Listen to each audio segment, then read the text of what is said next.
Kedatangan tim nasional Argentina ke Indonesia melalui Bandara Soekarno-Hatta mendapat pengawalan ketat dari pihak keamanan.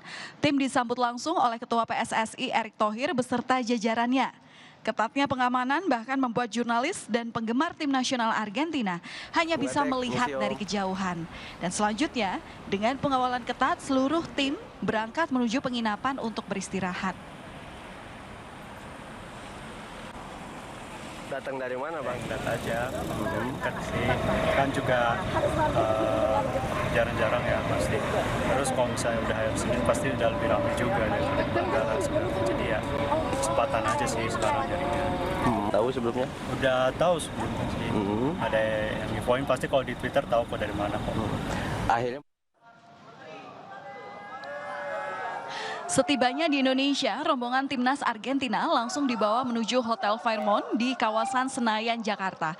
Diperkirakan skuad Argentina akan menjalani latihan persiapan melawan timnas Indonesia. Timnas Argentina dijadwalkan akan berhadapan dengan timnas Indonesia dalam laga FIFA Matchday di Stadion Utama Gelora Bung Karno, Jakarta pada 19 Juni mendatang.